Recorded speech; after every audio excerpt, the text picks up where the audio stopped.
आंखें बंद, दोनों हाथ गोद में, कमर गर्दन सीधी, एक साथ गायत्री महामंत्र।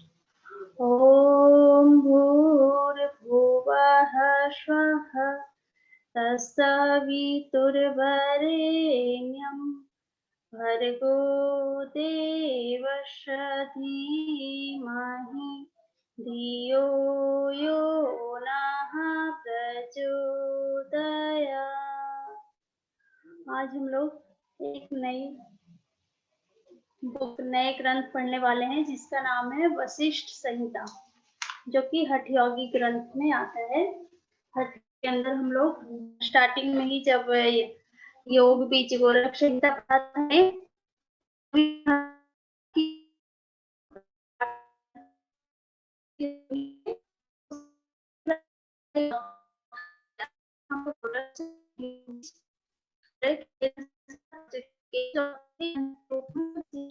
मैम आपकी वॉइस क्लियर नहीं आ रही।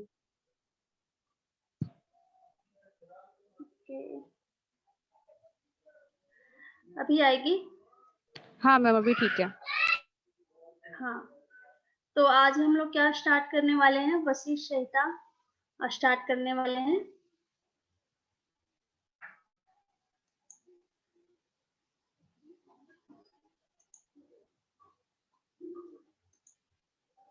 ओके, स्क्रीन का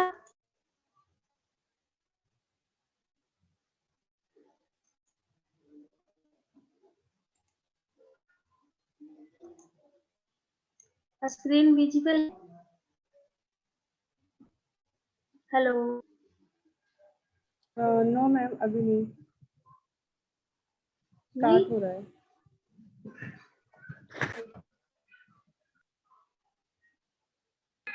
हो गया मैम।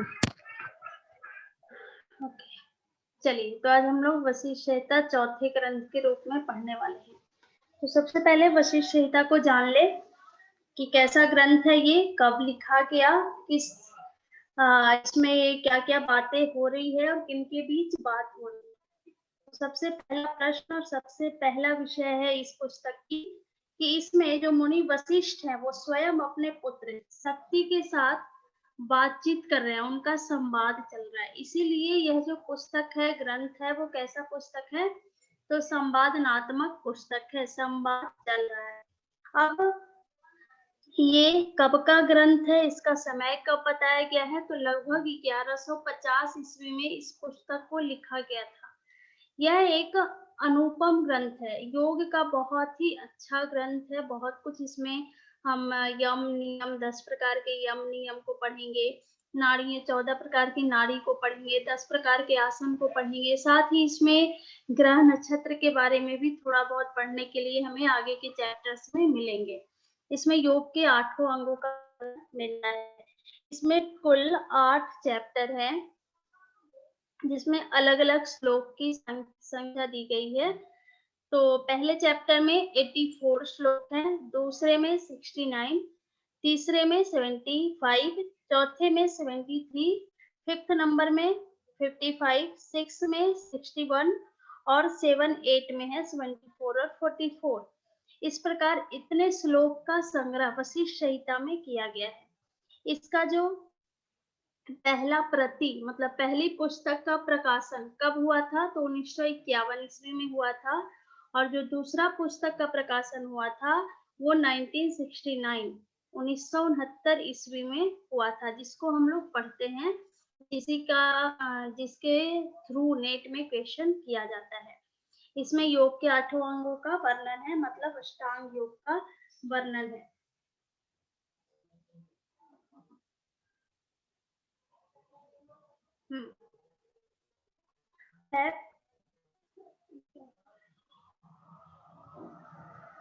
पहला चैप्टर जिसमें 84 श्लोक हैं, इसमें पहले चैप्टर में कर्म के बारे में बताया गया है, कितने प्रकार के कर्म होते हैं, उसके टाइप कितने हैं। अष्टांग योग में यम नियम आसन प्राणायाम प्रत्याहार धारणा ध्यान समाधि, इसकी चर्चा आई है, मतलब इसके बारे में बताया गया है, इंट्रोडक्शन दिया गया है।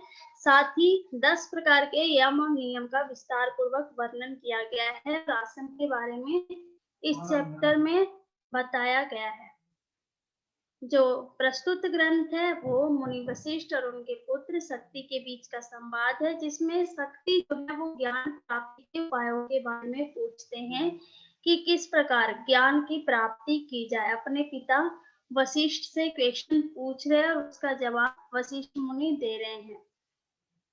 त्रिकालज्ञ, श्रेष्ठ, शांत, ब्रह्म यज्ञ, जितेंद्रिय इत्यादि गुणों से युक्त वशिष्ठ ऋषि को प्रणाम कर शक्ति प्रश्न पूछते हैं। अपने पिता को प्रणाम कर रहे हैं, जो कि कैसे हैं, तो त्रिकालज्ञ, तीनों कालों को जानने वाले हैं, श्रेष्ठ हैं, शांत स्वभाव के हैं, ब्रह्म यज्ञ में ब्रह्म को जानने वाले हैं, साथ ही साथ जो वशिष्ठ मुनि है वो अपनी इंद्रियों पे विजय भी प्राप्त करते हैं, इसलिए वो जितेंद्रिय भी है। ऐसे विशिष्ट मुनि को, विशिष्ट मानव को प्रणाम कर शक्ति प्रश्न पूछ रहे हैं।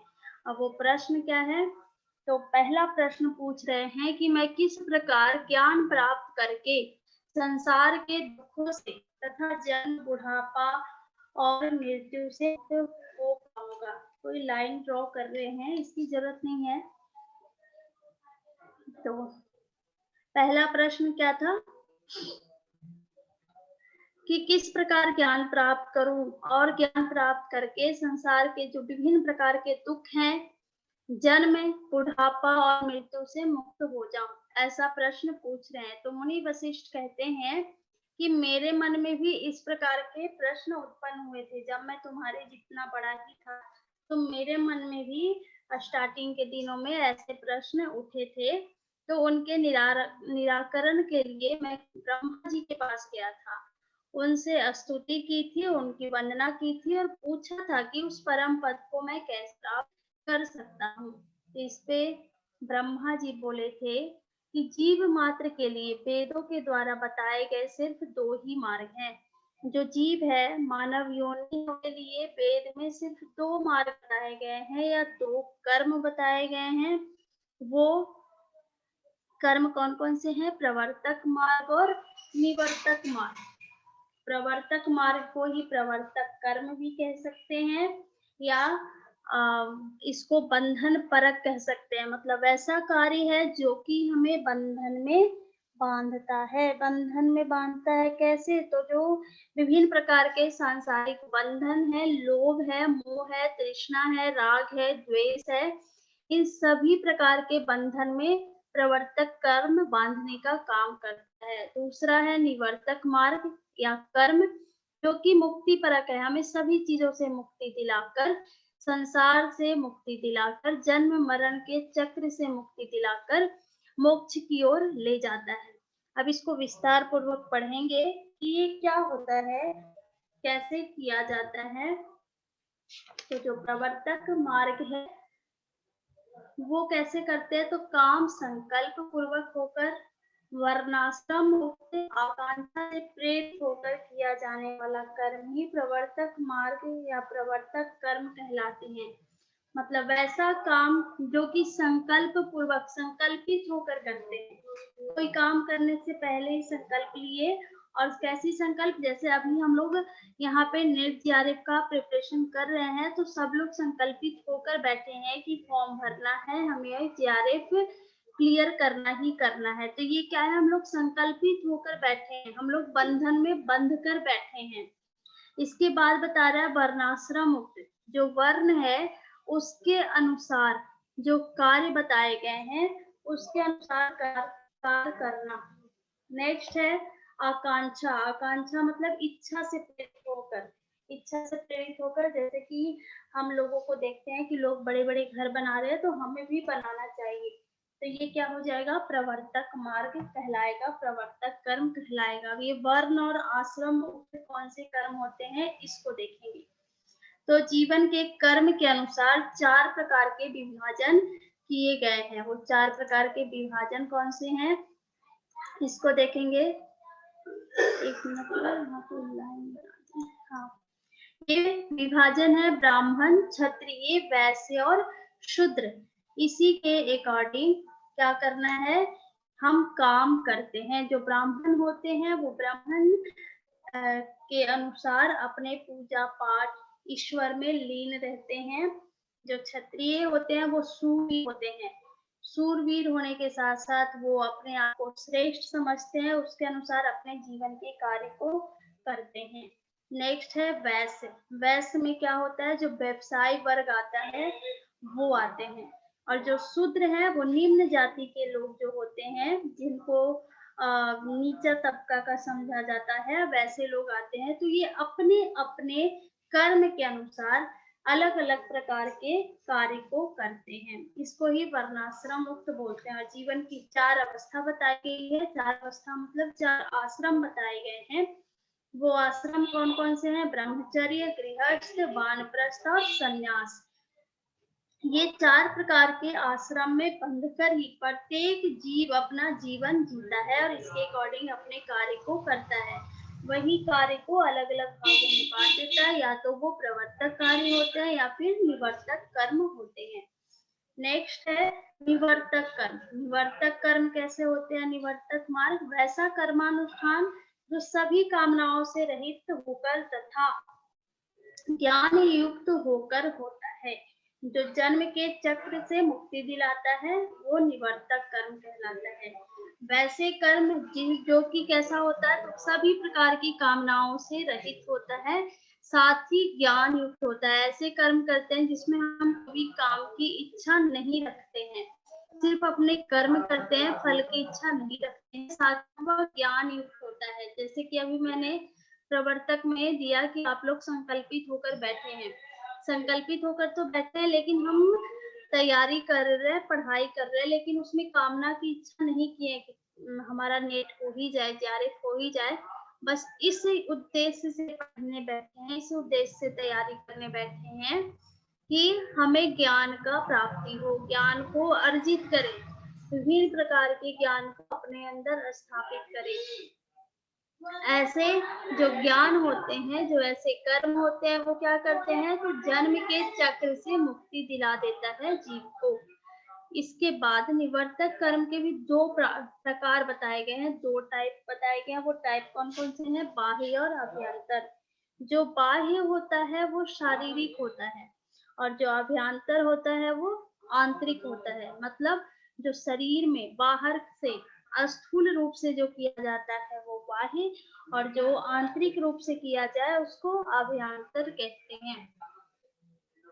बाह्य कर्म शास्त्रोक्त साधनों से संपन्न होता है, मतलब जो शास्त्र में वर्णित किया गया है उसके अनुसार हम उसको करते हैं। जैसे कि मान लो कि रुद्राभिषेक की बात की गई, अभी हम लोग भगवान शंकर का क्या करते हैं, रुद्राभिषेक करते हैं। तो उसके लिए शास्त्र में विभिन्न प्रकार के साधन, उसमें बहुत कुछ होता है, गंगा जल होता है, गौमूत्र होता है, दूध, दही और ना जाने क्या-क्या होता है। तो ये कहाँ से आया आखिर? कहाँ से ये रूल बने? तो ये शास्त्र में वर्णित किया गया है कि इस पूजन कर्म में ये सारे सामान लगेंगे, तो इसको ही क्या बोलते हैं? बाह्य कर्म बोलते हैं। नेक्स्ट है अभ्यंतर कर्म। ये कैसे होता है? तो आत्मा में बुद्धि द्वारा वेद विहित कर्मों का अनुष्ठान अर्थात मानसिक रूप से अनुपालन करना। ये ऐसे कर्म को कह सकते हैं कि जब हमारे पास कोई साधन नहीं है, लेकिन उसके बावजूद भी हम उस काम को कर रहे हैं, उस कार्य को कर रहे हैं।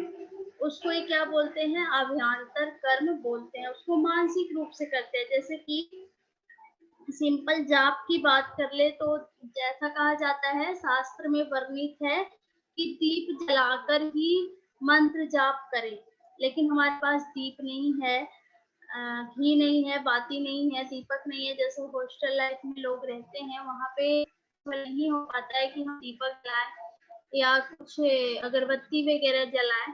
तो उस कंडीशन में क्या करते हैं, मानसिक रूप से अपने बिस्तर पे ही बैठ और वहाँ पे जाप करते हैं। इसको बोलते हैं ज्ञानतर। दोनों तरह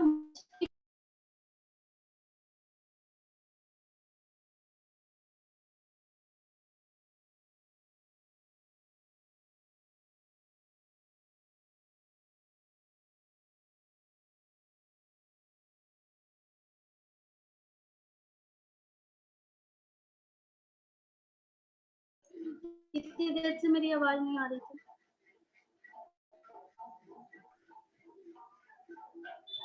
मैम 2 मिनट हुए। चलो ठीक है। मैम अभियंतर पढ़ा रहे थे आप, उसके बाद गई है आवाज। हाँ, तो अभियंतर बता रही थी कि कैसे करते हैं। तो आत्मा में बुद्धि द्वारा वेद विहित कर्मों का अनुष्ठान करते हैं, मतलब मानसिक रूप से करते हैं। अभी मैंने इसका एग्जाम्पल दिया था कि कभी कभी हमारे पास साधन का भी अभाव होता है, जैसे हॉस्टल लाइफ में होते हैं स्टूडेंट, तो वहां पे हम सभी साधन को इकट्ठा नहीं कर पाते। कि ऐसा कहा जाता है कि मंत्र जाप करते हुए, जब हम माला के द्वारा मंत्र जाप करते हैं, शास्त्र में वर्णित है कि दीपक जलाकर करना चाहिए, घी का दीपक जलाकर करना चाहिए। लेकिन वहां पे हमारे पास साधनों का अभाव है, जगह का अभाव है। तो उस कंडीशन में हम लोग क्या करते हैं, बगैर दीपक जलाए हुए, बगैर कोई अगरबत्ती जलाए हुए बिस्तर पे ही बैठकर और जाप कर लेते हैं। तो उसको क्या कहते हैं, मानसिक रूप से अनुपालन करना। मैं ऐसा एग्जाम्पल इसीलिए दे रही हूँ ताकि हम इसको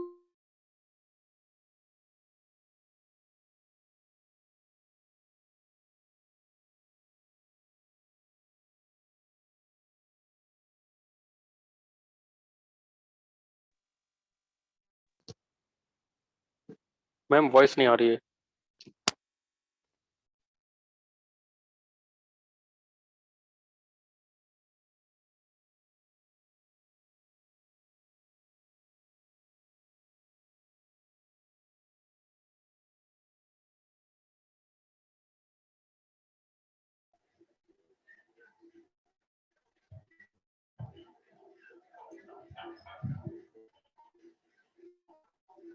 हाँ, तो मैं बता रही थी, अभ्यांतर कर्म का एग्जाम्पल दे रही थी। आपने सुना एग्जाम्पल?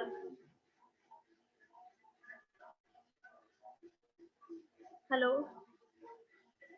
जी मैम। सुना है। तो फिर जो दोनों कर्म है वो क्या है, मोक्ष की प्राप्ति के लिए किया जाता है। और इनमें अभ्यांतर कर्म को श्रेष्ठ कर्म कहा गया है, श्रेष्ठ कर्म बताया गया है। यही वशिष्ठ संहिता की विशेषता भी कहा जाता है कि जो वशिष्ठ संहिता की विशेषता क्या है, तो उन्होंने अभ्यांतर कर्म को श्रेष्ठ माना है। महर्षि वशिष्ठ ने कहा है कि मात्र योग द्वारा प्राप्त किया गया जो आत्म अनुभव होता है वही वास्तविक ज्ञान है, जो कि मोक्ष प्राप्ति कराता है। इसीलिए इसके आगे मुनि वशिष्ठ ने क्या किया है, अष्टांग योग की व्याख्या की है, जिसको कि वास्तविक ज्ञान कहा है। इसके आगे फिर से प्रश्न पूछ रहे हैं कि ज्ञान का स्वरूप क्या है। आपने कहा कि ज्ञान ही सब कुछ है, तो ज्ञान का स्वरूप क्या है, कैसा स्वरूप होना चाहिए? तो वशिष्ठ कहते हैं, वशिष्ठ मुनि कहते हैं कि ज्ञान को योग का स्वरूप समझो। जो ज्ञान है वो कैसा है, तो योग के समान है। जैसा योग है वैसा ही ज्ञान है, जो कि आत्मा में स्थित है और आत्मा की ओर ले जाता है। और जो यह योग है वो कैसे बना है, तो 8 अंगों से बना है, 8 प्रकार के अंग मिले हैं, तब जाकर ये योग बना है, जिसे ही सर्व धर्म कहते हैं। योग को क्या कह दिया इन्होंने, सर्व धर्म कहा है। अब ये अष्टांग योग में क्या क्या आते हैं, जैसे हमने पतंजलि योग सूत्र में पढ़ा है, वैसा ही इसमें वर्णन आ रहा है। यमश्च नियमश्चैव तथा सन्निष्यते प्राणायामस्य सत्ते प्रत्याहारश्च धारणा ध्यानम समाधिरेतानि योगांगानि तपोधना। तप का धन कहा है इनको। यम नियम आसन प्राणायाम प्रत्याहार धारणा ध्यान और समाधि, ये अष्टांग योग है। अष्टांग योग के 2 भाग बताए गए हैं, बहिरंग अंतरंग। यहाँ पे थोड़ा सा अंतर आप लोग देख रहे होंगे कि जो हम पतंजलि योग सूत्र में पढ़ते हैं, तो बहिरंग में यम नियम आसन प्राणायाम और प्रत्याहार बहिरंग में आते हैं, और धारणा ध्यान समाधि अंतरंग में आते हैं। लेकिन वशिष्ठ संहिता में जो बहिरंग है उसमें 4 आते हैं और अंतरंग में भी 4 आते हैं। इसको जो यहाँ पे अंतर है इसको याद करके रखिएगा, हाईलाइटेड करके रखिएगा, क्वेश्चन पूछता है कि वशिष्ठ संहिता के अनुसार बहिरंग अंग कौन कौन से हैं। तो कौन कौन से आएंगे, यम नियम आसन और प्राणायाम। अंतरंग में कौन कौन से आएंगे, प्रत्याहार धारणा ध्यान और समाधि। ये किसके भाग है, अष्टांग योग के 2 भाग हैं। अब इसके अलग अलग प्रकार बताए गए हैं। यम कितने हैं? 10 प्रकार के। नियम भी 10 प्रकार के। आसन 10, प्राणायाम 3, प्रत्याहार 4, धारणा 5, ध्यान 6 और समाधि 1। इतने अंगों का वर्णन पूरे पुस्तक में अलग अलग प्रकार से किया गया है। अब 10 प्रकार के यम को हम पढ़ेंगे। ये 10 प्रकार के यम कौन कौन से हैं? अहिंसा, सत्य, अस्तेय, ब्रह्मचर्य, धृति, क्षमा, दया, आर्जव, मिताहार, शौच। ये क्या है? 10 प्रकार के यम है। इनको एक एक कर पढ़ेंगे। अहिंसा, अहिंसा कैसा होना चाहिए? तो कर्म, मन और वाणी से कभी भी मन को पीड़ा ना देना। पीड़ा देने का मतलब ये नहीं है कि हम किसी को डंडे से मार रहे तभी पीड़ा देना होता है। डंडे के मार से ज्यादा क्या होता है? वाणी की मार। जब हम अपने मुख से कड़वा निकालते हैं तो सामने वाले को क्या होता है? तकलीफ, दर्द होता है। तो हमें अपने वाणी से भी कभी भी किसी को भी पीड़ा नहीं देना है, अपने कर्म से भी नहीं देना है और मन से भी किसी को पीड़ा नहीं पहुंचाना। इसको ही क्या कहते हैं? अहिंसा कहते हैं। नेक्स्ट है सत्य।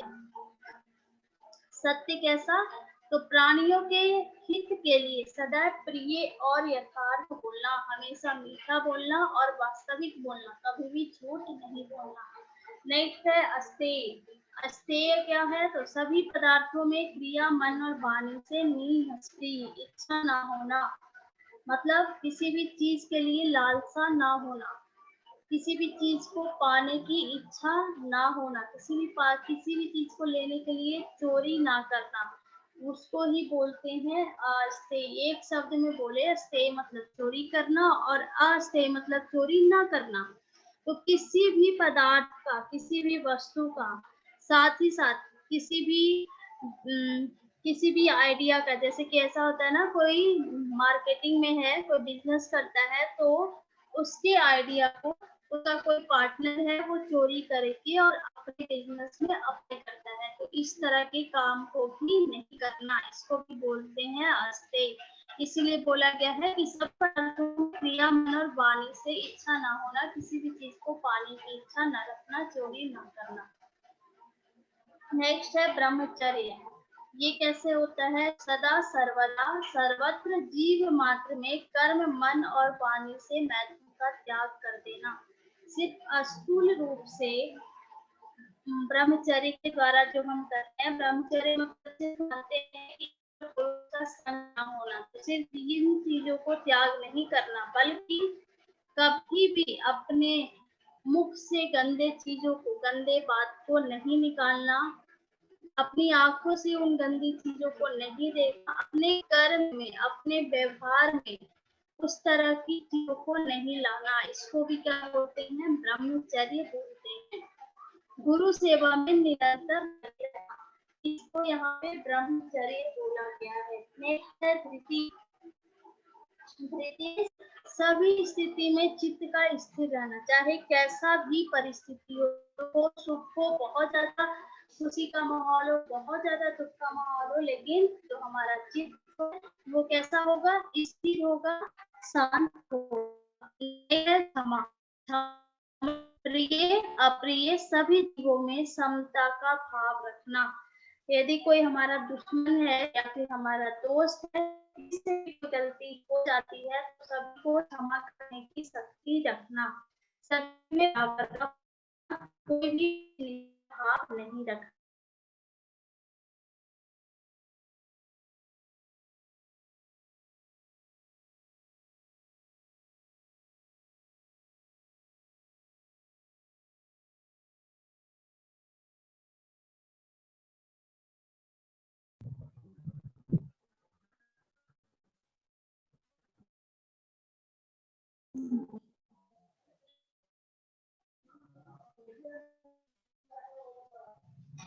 आज नेटवर्क ना थोड़ा खराब है, इसलिए बार बार मैं डिस्कनेक्ट हो जा रही हूँ।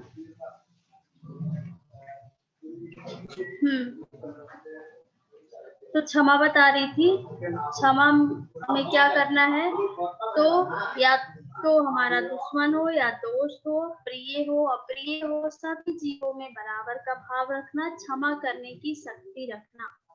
नेक्स्ट है दया। दया कैसे करते हैं? तो सबके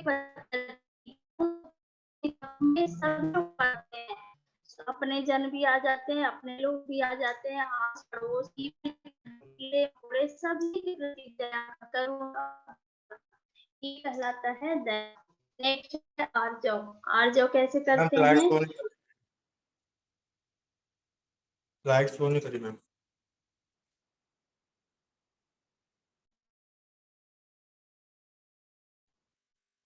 मैम वॉइस भी चली गई। हाँ जी, बार बार नेटवर्क चला जा रहा है आज।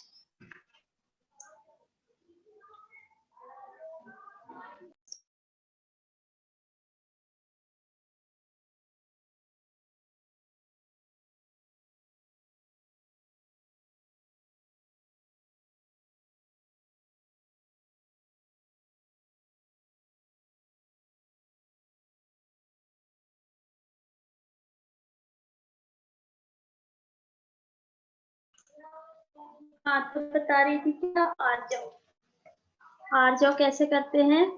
तो विहित कर्म में प्रवृत्ति और उनसे अन्य में निवृत्ति, इन दोनों स्थितियों में मन, वाणी और क्रिया का एक रूप बने रहना आर्जव क्रिया कहलाता है।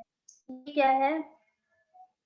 विहित कर्म में प्रवृत्ति और निवृत्ति क्या होता है? तो जो कर्म हमारे लिए है, जो हमारे कर्म है, जो हम प्रतिदिन नित्य प्रति अपने डेली रूटीन में करते हैं और आगे बढ़ने के लिए, जैसे हम मुक्ति के मार्ग में आगे बढ़ रहे हैं, तो उसी मार्ग में आगे बढ़ने के लिए हम वैसे कर्म में अपनी इच्छा को या फिर अपनी जो शक्ति है, अपनी जो इच्छा है उसको लगाएंगे, जिसमें हम फल की इच्छा ना करें। सीधे सीधे बात है कि हम निष्काम कर्म में अपनी रुचि रखें, कर्म करें पर फल की इच्छा ना रखें, उसमें अपनी रुचि को बना के रखें, उसको ही क्या कहते हैं? आर्जव कहते हैं। इन दोनों स्थिति में क्या होता है? मन, वाणी और क्रिया का एक रूप बना रहता है। जो हमारी मन है, वाणी है, हमारे कर्म है, सभी एक रूप आर्जव के कारण बने रहते हैं यदि हम निष्काम कर्म करते हैं तो। अब है मिताहार, इसका अगला अंग। मिताहार में क्या बताया गया है? सन्यासी के लिए 8 ग्रास, ग्रास मतलब कौर, बाइट। हम लोग खाना खाते हैं ना, एक बार में एक कौर, एक ग्रास या एक बाइट, वही बोला गया है। जो सन्यासी है वो 8 ग्रास खाना खाए, जो वानप्रस्थ है वो 16 ग्रास, और जो गृहस्थ है, गृहस्थ आश्रम में रह रहा है, वो 32 ग्रास। ब्रह्मचारियों के आवश्यकता अनुसार बताया गया है, तथा अन्य व्यक्तियों को अपने पूर्ण आहार से कम भोजन करना क्या कहते हैं? मिताहार कहते हैं। यहाँ पे मिताहार के लिए पूरा डिटेल में बता दिया गया है कि किसको कितना लेना चाहिए। याद रखना है, क्वेश्चन यहाँ से पूछता है कि सन्यासी के लिए कितने ग्रास हैं, वानप्रस्थ के लिए कितने ग्रास और गृहस्थ के लिए कितने ग्रास बताए गए हैं। साथ ही साथ योगियों के लिए भी पूछा जाएगा, तो योगियों के लिए यथेष्ट मिताहार की बात की गई है। जितना उनको उचित लगे उतना योगी खा सकते हैं। क्यों? क्योंकि उनकी जो जठराग्नि होती है वो प्रबल होती है, वो किसी भी चीज को डाइजेस्ट करते हैं, इसीलिए यथेष्ट आहार की बात कही गई है उनके लिए। नेक्स्ट है शौच। शौच 2 प्रकार के बताए गए हैं, बहिरंग और अंतरंग। जो बहिरंग शौच होता है वह मिट्टी और जल से शुद्धि किया जाता है। जैसे पहले के जमाना में कोई बॉडी वॉश और सोप, शैम्पू, ये सारी चीज नहीं होती थी, तो उस टाइम पे कैसे करते थे? तो मिट्टी होती थी, आज भी मुल्तानी मिट्टी आती है, या फिर हम लोग यदि नेचुरोपैथी की बात करें तो वहाँ मिट्टी से थेरेपी दी जाती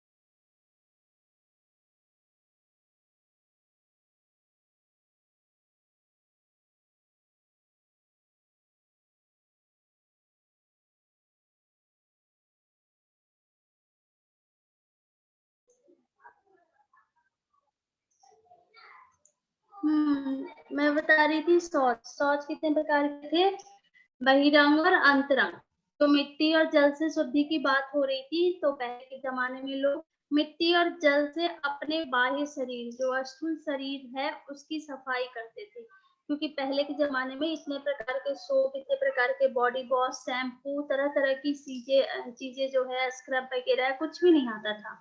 उस समय पे इनको सबसे शुद्ध और पवित्र मानते थे। आज भी हम नेचुरोपैथी की क्रिया में मिट्टी और जल से शरीर की सफाई करते हैं। नेक्स्ट है अंतरंग। अंतरंग में कैसे होता है? तो अध्यात्म द्वारा मन की शुद्धि करना। अध्यात्म द्वारा मतलब ईश्वर की प्रार्थना द्वारा, भक्ति द्वारा, मंत्र द्वारा अपने मन की शुद्धि करना, स्पिरिचुअलिटी के मार्ग में आगे बढ़ना, इसको ही बोलते हैं अंतरंग शौच। अब है नियम। नियम कितने प्रकार के बताए गए हैं? 10 प्रकार के बताए गए हैं। वो 10 नियम कौन कौन से हैं इसको सुन लेंगे। तप, संतोष, आस्तिकता, दान, ईश्वर पूजा, सिद्धांत श्रवण, संकोच, मति, जप और व्रत। इस प्रकार 10 प्रकार के नियम बताए गए हैं। इसको एक एक कर पढ़ेंगे। पहला है पहला है तप। तप कैसे करते हैं? तो कठोर चांद्रायन आदि व्रतों के द्वारा शरीर का शोधन करना। चांद्रायन व्रत जो होता है बहुत ही कठिन व्रत होता है। 15 दिन का जो मन में 2 होते हैं, शुक्ल और कृष्ण पक्ष। तो शुक्ल पक्ष, कृष्ण पक्ष से स्टार्ट करके और शुक्ल पक्ष तक जो व्रत रखा जाता है उसको ही चांद्रायन आदि व्रत बोलते हैं। तो ये जो चांद्रायन व्रत है बहुत ही कठोर व्रत होता है कि अंधेरी रात में स्टार्ट करके और जो उजाली वाली रात आती है शुक्ल पक्ष में उसमें खत्म करना। तो ऐसे ही प्रकार के व्रत की बात की गई है जिससे शरीर का शोधन हो। उपवास, जैसे कि हम और आप अगर आपकी बात करें,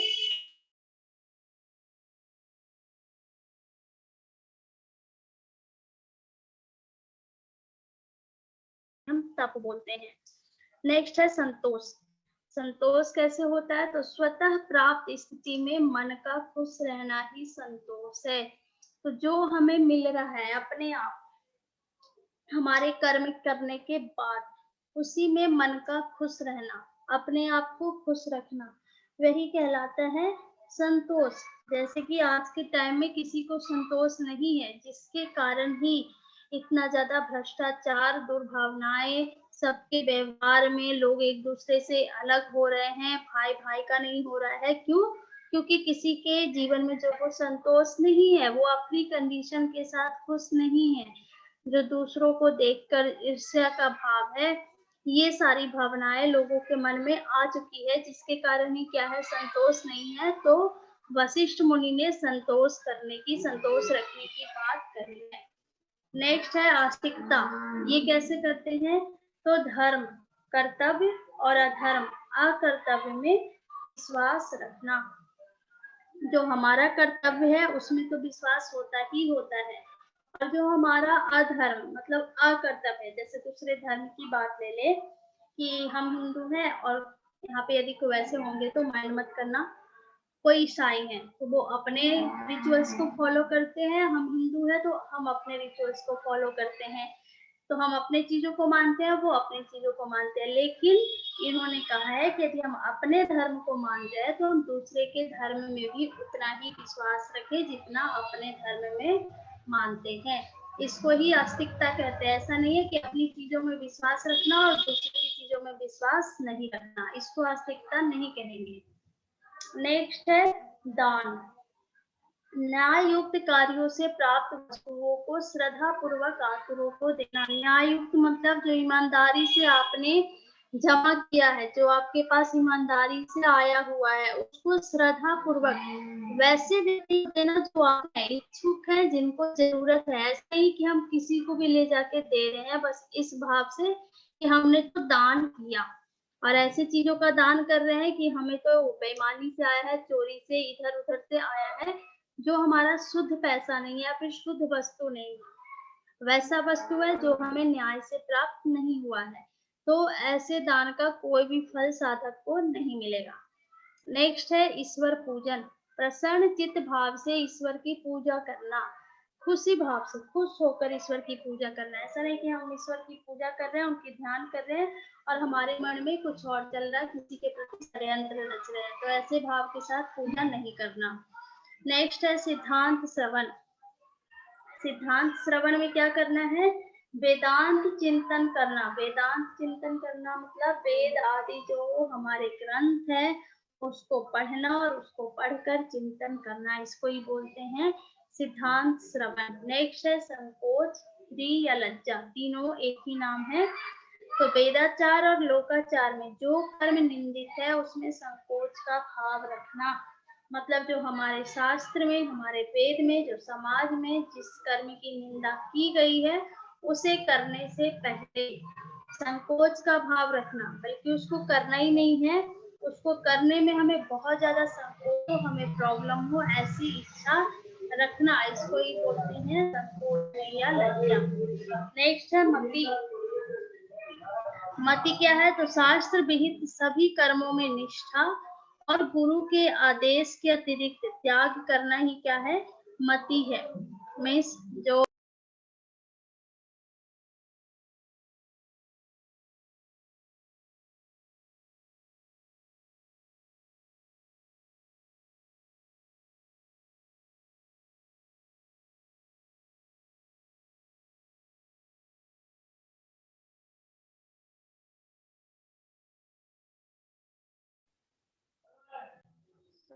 बहुत ज्यादा इशू आ रहा है इसमें।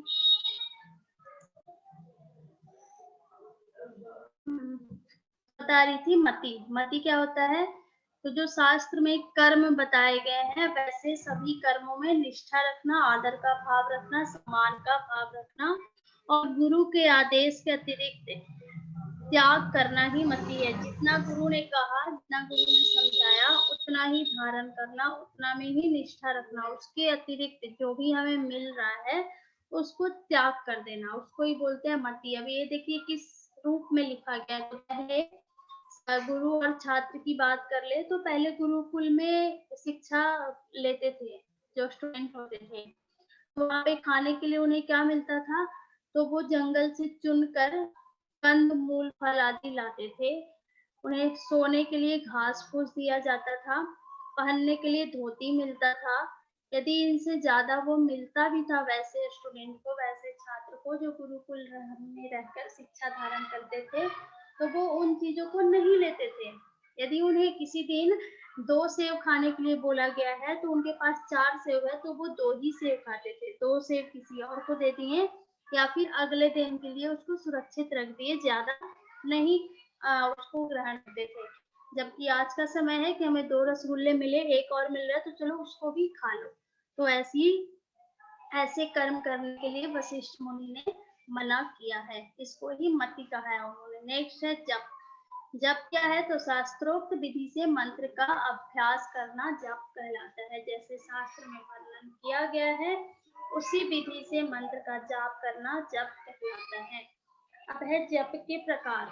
जप के 3 प्रकार बताए गए। जैसे हम गायत्री जाप करते हैं, गायत्री मंत्र का जाप, तो उसको हम माला के थ्रू करते हैं या फिर बगैर माला के भी करते हैं, कोई भी मंत्र का जाप करते हैं जिनको भी आप मानते होंगे, तो उसको 3 प्रकार से जपा सकता है। पहला है उच्च जप। इसमें क्या करते हैं? जोर जोर से जपते हैं। जैसे कि अभी मैं जिस वॉल्यूम में आपको पढ़ा रही हूँ उसी आवाज में जब मैं मंत्र को बोलूंगी तो उसको बोलते हैं उच्च जप। नेक्स्ट है उपांशु जप। उपांशु जप कैसे होता है? मंद आवाज में, जब हमारे सिर्फ लिप्स हिलते हैं, लिप्सिंग बोलते हैं, तो उसको बोलते हैं उपांशु जप। आवाज नहीं आता है लेकिन हमारे लिप्स ऊपर नीचे होते हैं। नेक्स्ट है मानस जप। मानस जप कैसा होता है? तो मानसिक रूप से, जब बाहर कोई आवाज नहीं आ रहा हो, हम लिपसिंग भी नहीं कर रहे हैं, हमारे ओठ भी नहीं हिल रहे हैं, उसको मानस जप बोलते हैं। मन ही मन मंत्रों का जाप करते हैं। अब इसका श्रेष्ठता क्रम दिया है कि उच्च जप से 1000 गुना उपांशु और उपांशु से 1000 गुना मानस जप जो है वो श्रेष्ठ है, अच्छा है। अब है व्रत। सबसे लास्ट नियम, व्रत क्या होता है? तो गुरु से प्रसन्नता पूर्वक प्राप्त उपदेश और आज्ञा के अनुसार धर्म, अर्थ और काम की सिद्धि के लिए अनुष्ठान का आचरण ही क्या है? व्रत है। तो गुरु जो हमें उपदेश दे रहे हैं उनको खुशी खुशी सुनना और उनके आज्ञा के अनुसार ही जितने भी धर्म, अर्थ और काम है उनकी सिद्धि के लिए जो अनुष्ठान करते हैं उसको बोलते हैं व्रत। जैसे कि अभी के समय में हम ले ले तो हम किसी चीज का व्रत करते हैं, मान लो माँ लक्ष्मी का व्रत किए तो वो एक निश्चित दिन तय कर लेते हैं कि हमें मंगलवार को करना है उनका व्रत, तो मंगलवार को ही करते हैं। उनसे जो हमारी इच्छा होती है किसी भी चीज की, धर्म के लिए, अर्थ के लिए, काम के लिए, तो उसी इच्छा के साथ उसकी सिद्धि के लिए हम अनुष्ठान को पूरा करते हैं, उसको बोलते हैं व्रत। अब है आसन। आसन कितने प्रकार के बताए गए हैं? ये कहाँ से कहाँ तक बताया गया? तो 1/67 से 82 तक आसन के बारे में बताया गया है कि 10 प्रकार के आसन होते हैं। वो आसन कौन कौन से हैं? स्वस्तिक आसन, गोमुख आसन, पद्मासन, वीरासन, सिंहासन, मयूरासन, कूर्मासन, भद्रासन और मुक्तासन। ये 10 प्रकार के आसन हैं। यहाँ पे कुछ कुछ लिखा है इनके बारे में कि जो स्वस्तिक आसन है वो क्या करता है? तो सभी पापों का नाश करता है। जो पद्मासन है वो किस रूप में होगा? बद्ध पद्मासन के रूप में होगा, जब हम पीछे से ले जाकर अपोजिट हैंड से अपोजिट लेग के अंगूठी को पकड़ते हैं, वो है बद्ध पद्मासन। फिर है सिंहासन, यहाँ पे दृष्टि नासाग्र होगी, नाक के ऊपर होगी। मयूरासन क्या करता है? तो सभी पापों का नाश कर देता है। इस प्रकार यम नियम आसन के बाद नाड़ी शुद्धि करने की बात की गई है, जिसके बाद प्राणायाम का अभ्यास करेंगे। यहाँ पे जो आसन है इसके बारे में कुछ ज्यादा हिंट नहीं दिया गया है, बस यहाँ पे नाम याद रखना है कि कितने आसन का वर्णन है और कौन कौन से आसन का वर्णन है। इसके अलावा विधि सेम है, कैसे करते हैं, सबका लाभ भी सेम है, इसीलिए इसको यहाँ पे डिटेल नहीं किया गया है। यहाँ पे नाम अवश्य याद रखिएगा और संख्या याद रखिएगा। वशिष्ठ संहिता में 10 आसन बताए गए हैं। घेरन संहिता में कितने आसन बताए गए हैं? कौन बताएंगे? 32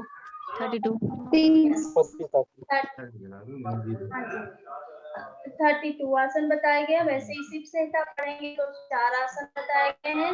हठ प्रदीप का पढ़ेंगे तो उसमें 15 आसन की व्याख्या की गई है। तो ऐसे ही अलग अलग ग्रंथ में अलग अलग आसनों के नाम बताए गए हैं, उनकी विधि बताई गई है और उनके लाभ बताए गए हैं। लगभग सब में सेम है, जो डिफरेंट है वो यहाँ पे बताया गया है। इस प्रकार आपका आज पहला चैप्टर फिनिश हुआ, जिसमें इंट्रोडक्शन थे, कर्म थे, यम नियम थे और 10 आसन था। इस तरह से पहला चैप्टर फिनिश हुआ। अब अगले चैप्टर में हम लोग पढ़ेंगे कल दूसरे चैप्टर को। दूसरे चैप्टर को क्या बताया जाएगा? तो नाड़ी बताया जाएगा और उसकी टेक्निक, नाड़ी शोधन की टेक्निक बताई जाएगी और नाड़ी का पूरा व्याख्या किया जाएगा कि कैसी होती है, कहाँ होती है, उसका स्थान कहाँ से कहाँ तक होता है। ये सारा कुछ दूसरे चैप्टर में हम लोग पढ़ेंगे। अपने श्वास का माप पढ़ेंगे, कितनी अस्थि है, कितनी नाड़ियां हैं, सभी प्रकार की चीजों को यहाँ पे पढ़ेंगे। ओके, तो आज का क्वेश्चन लेते हैं, उसके बाद आप लोगों का क्वेश्चन लूंगी। तो पहला क्वेश्चन है, वशिष्ठ संहिता के अनुसार यम की संख्या कितनी है? 4, 5, 10 और 12। 10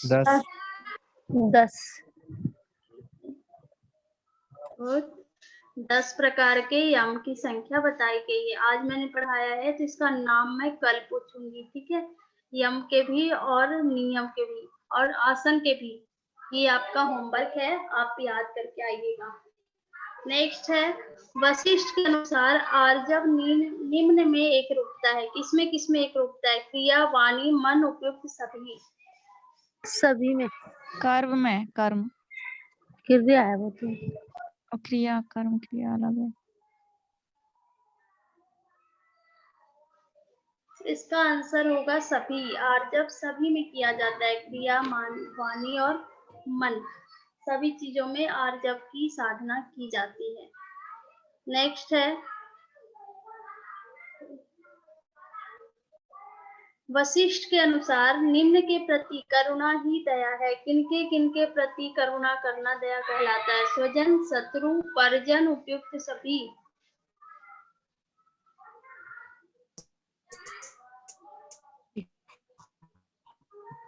हम बताइए आंसर। परिजन। हाँ जी, मैम परिजन। परिजन, परिजन, अच्छा। नहीं मैम, और बाकी लोग? हाँ उपयुक्त सभी बताइए। होगा। मैम उपयुक्त सभी लग रहा है हमको। कंफर्म बताइए।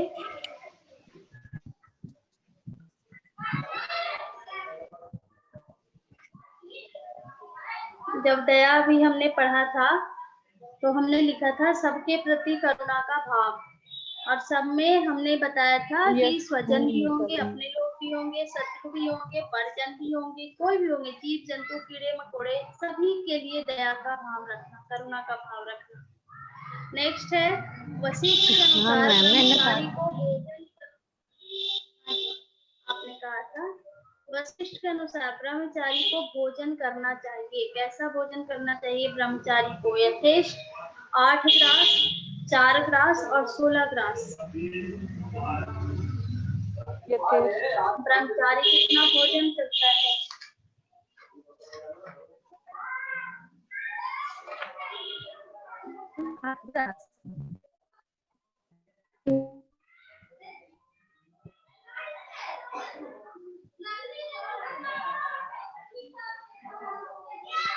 हाँ बताइए ब्रह्मचारी को। ये है मैम आंसर इसका। चैट बॉक्स में। ओके यार, बाकी लोग बताइए।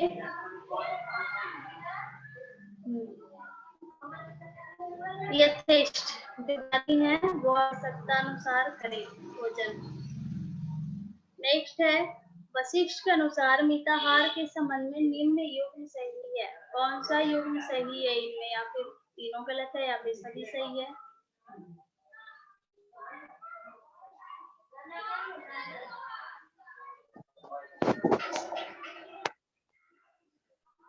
बताएं इसका सही आंसर क्या होगा?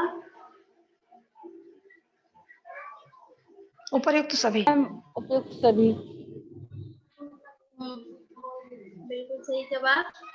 सन्यासी के लिए 8 ग्रास बताया गया है, गृहस्थ के लिए 32 और वानप्रस्थ के लिए 16 ग्रास बताया गया है। इस प्रकार ये जो है सभी सही है, उपयुक्त सभी इसका आंसर होगा। ओके, तो आज का लेक्चर यहीं पे समाप्त करते हैं।